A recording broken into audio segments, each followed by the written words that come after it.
E aí, gente, tudo bem com vocês? Bem-vindos ao meu canal, eu sou o Gabriel e hoje nós vamos falar da pior traição que o Michael Jackson já sofreu na vida dele. Eu falo que é a pior traição porque o que fizeram com ele foi uma das coisas mais, assim, absurdas da gente pensar que uma pessoa faria pra poder ganhar em cima do outro, tá?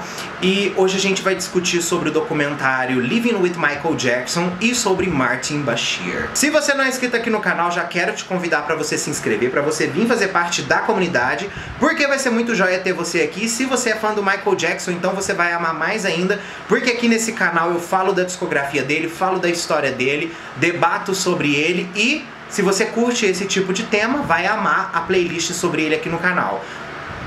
Corre lá na playlist, vou deixar ela aqui em cima para vocês poderem ir lá ver outros vídeos. Bom, pra gente poder começar esse vídeo, eu acho interessante a gente primeiro fazer uma reflexão sobre como a mídia funciona, tá? Muita gente hoje em dia tem noção de que criar determinadas notícias, alimentar determinados tabloides, fazer você estar em determinados locais é uma forma benéfica de você conseguir criar mais visibilidade dentro da sua carreira, né? E hoje em dia, como a gente está vivendo nessa meio que era do fake news com um calor muito mais forte do que a gente vivia antes, né? Porque antes o fake news ele era assim, ele era feito, mas como nem todo mundo tinha o acesso direto àquela notícia, de certa forma ela só atingia uma parte das pessoas. Hoje em dia não. Hoje em dia essa notícia ela é disseminada de uma forma absurda e ela atinge e, assim, vou dizer, acarreta problemas para determinadas pessoas. A pessoa que mais sofreu com isso, a gente sabe, foi o Michael Jackson, né? E o Michael Jackson ainda sofreu isso na era offline, né, de toda essa publicidade aí. Porque antigamente as coisas não tinham o poder da internet. Tudo era feito através de jornais, revistas e outras coisas do tipo. As pessoas ficavam esperando esse tipo de conteúdo para poder conseguir comprar um jornal ou qualquer coisa do tipo. É interessante, antes da gente chegar na história de como o Michael conheceu o Bashir e as coisas começaram a dar errado, da gente entender que o Michael já estava passando por uma fase de saturação midiática muito grande. Ah, como assim saturação midiática, Gabriel? O Michael já estava tendo muitas notícias absurdas sendo vinculadas em cima do nome dele. E de certa forma, a onda de ódio gratuito contra o nome dele, no período do começo dos anos 2000 ali, durante a era Invincible, pós a era Invincible, foi uma coisa muito conturbada, né? E com isso, o Michael resolveu dar um tempo da imagem, né? Sair de cena. E isso é uma coisa importante, gente. Nos Estados Unidos, diferente daqui no nosso país, os artistas têm a possibilidade de dar um famoso hiato, tá? Que é um tempo off da carreira, em que a pessoa fica por conta de cuidar mais do bem-estar físico dela como pessoa.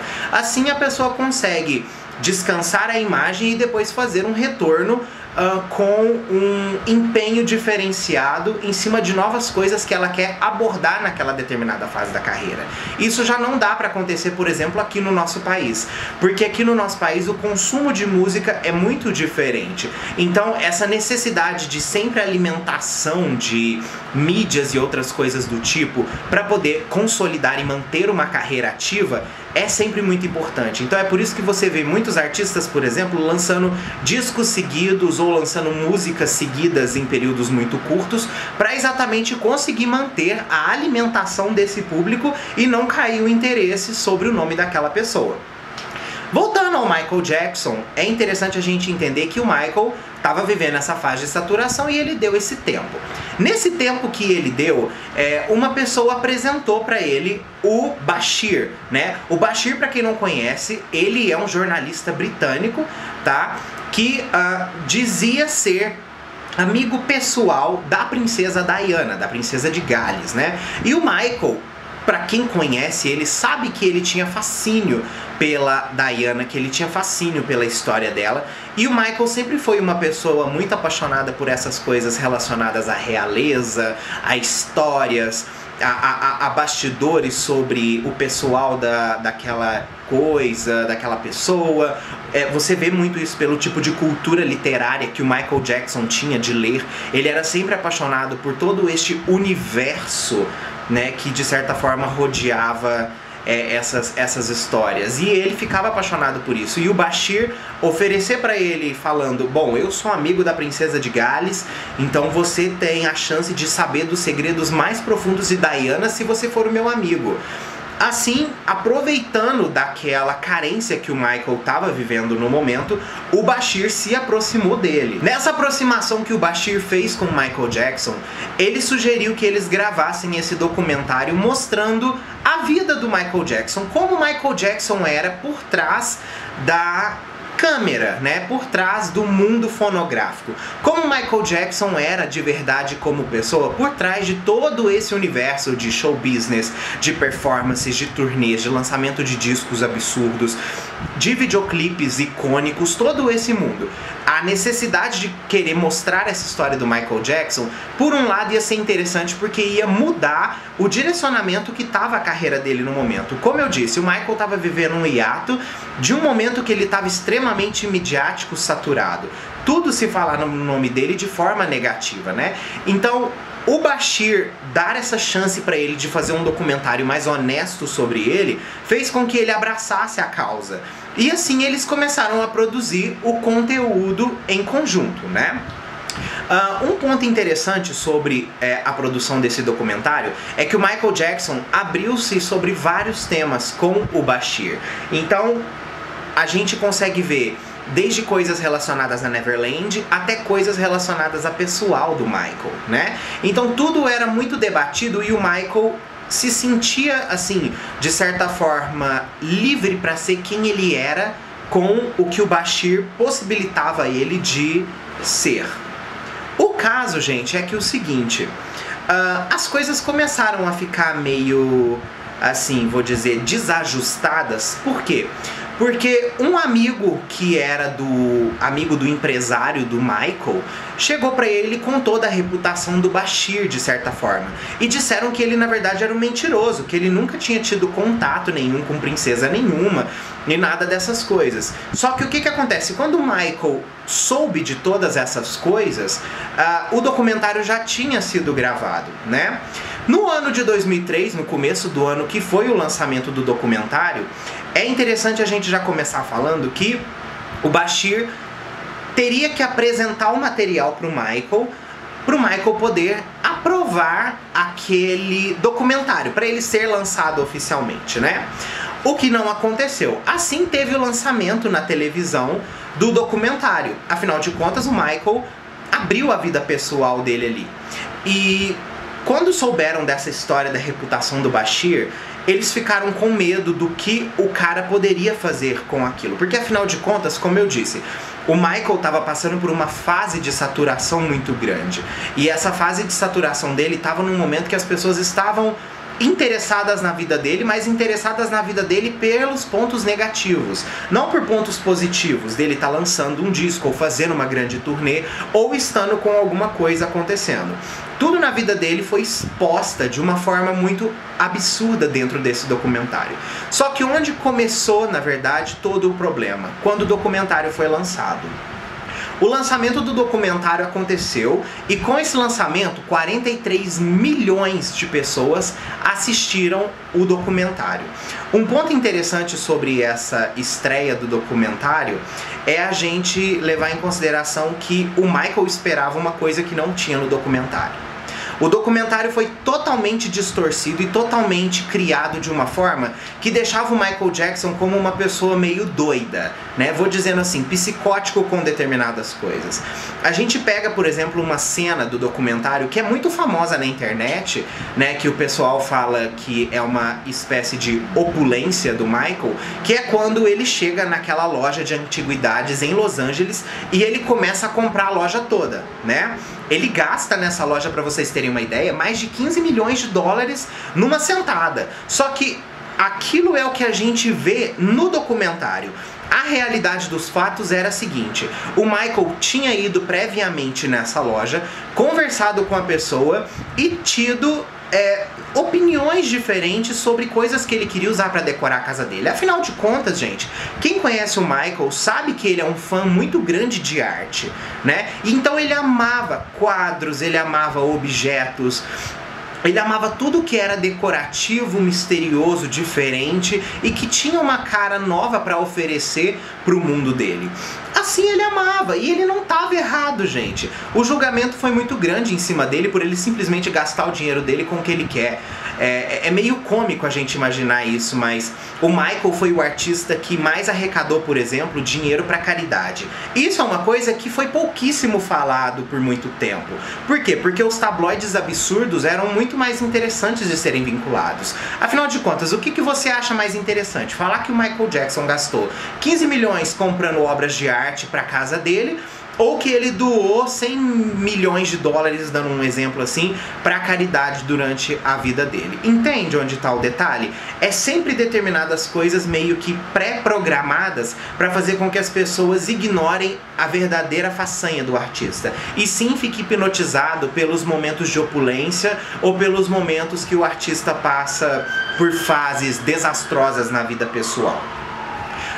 Depois dessa cena lá, ficou meio mexido o público com o Michael, porque as pessoas começaram a tratar ele como uma pessoa superficial, como uma pessoa que não tinha nada a oferecer além do que aquele documentário ali mostrava. E de outra forma as pessoas mostraram também Neverland, como era todo aquele mundo de Neverland. Afinal de contas, gente, Neverland foi um acontecido gigantesco, não somente na história da música, mas na história de um artista fazer determinadas coisas. O Michael simplesmente, no documentário, falou sobre Peter Pan, né? Que foi mais um episódio muito polêmico do documentário do Bashir, né? Essa parte do Peter Pan, pra quem é fã do Michael, conhece sobre a carreira dele, entende o que ele quis dizer. Mas na forma que foi colocado dentro do documentário do Bashir, parecia que o Michael Jackson, ele era uma pessoa esquizofrênica, sabe? Ele enxergava coisas e ele vivia realidades alternativas a que realmente ele pertencia. E não era isso. O que ele quis dizer é que a infância dele foi basicamente nula. Então ele compensava estando perto de crianças, tendo parque de diversões e coisas que ele não pôde ter. Entende? Ele falava que ele se sentia uma pessoa mais segura perto de crianças porque as crianças não olhavam para ele como um estranho. O Michael sempre foi muito exposto, desde criança, e ele mesmo diz isso, que essa guerra do corpo contra ele, que ele sempre precisou estar magro, quando ele teve os problemas da pele dele, né? Todas essas coisas foram muito discutidas dentro desse documentário.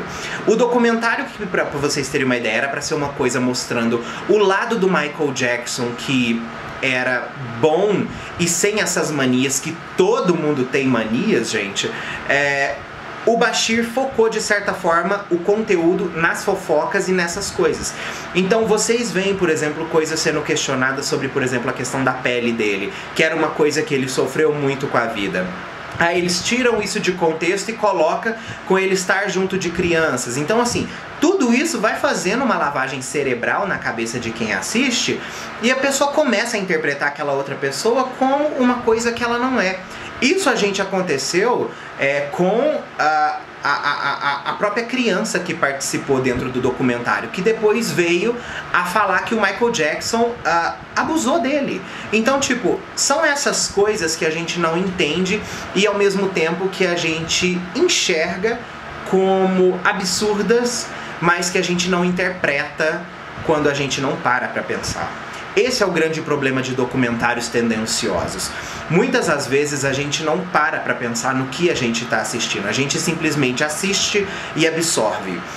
Documentários, filmes, essas coisas que aproveitam da inércia que o ser humano tem, eles simplesmente enchem uma esponja de água. Você absorve qualquer coisa. E é esse tipo de sentimento que documentários como o Living with Michael Jackson, o Living Neverland, que são documentários hiper tendenciosos, hiper cheio de mentiras, fazem na cabeça das pessoas, entende? Quando eu debato aqui no canal sobre como a gente deve avaliar determinadas coisas, não somente sobre Michael Jackson, sobre outros artistas, entende? Eu canso de falar isso em vídeos da Anitta, em vídeos da Madonna, em vídeos da Britney, em vídeos de Cristina, em vídeos de todos os artistas que eu falo aqui.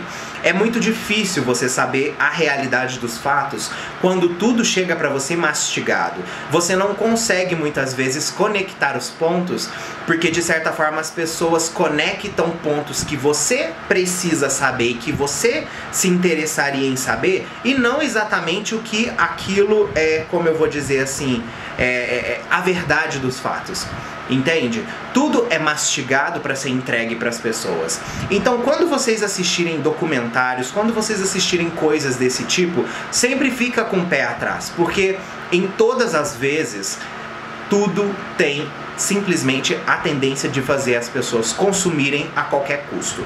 Eles não se importam com o que eles estão atacando ou com o que eles estão destruindo. O que importa é a pessoa consumir e aquilo se transformar num feedback para a empresa que produz o conteúdo. Agora eu deixo a reflexão para vocês sobre tudo isso que eu falei aqui. Vocês hoje em dia já conseguem ter essa interpretação, ou vocês ainda sofrem com essas mensagens que de certa forma aparecem e faz com que vocês fiquem confusos sobre não somente o legado do Michael Jackson, mas de outros artistas? Vocês têm essa busca, sim ou não? Me conta que eu quero saber, tá bom? É isso aí, gente. Esse foi o nosso vídeo. Eu espero que vocês curtam. Um beijo gigante pra vocês e até o próximo aí.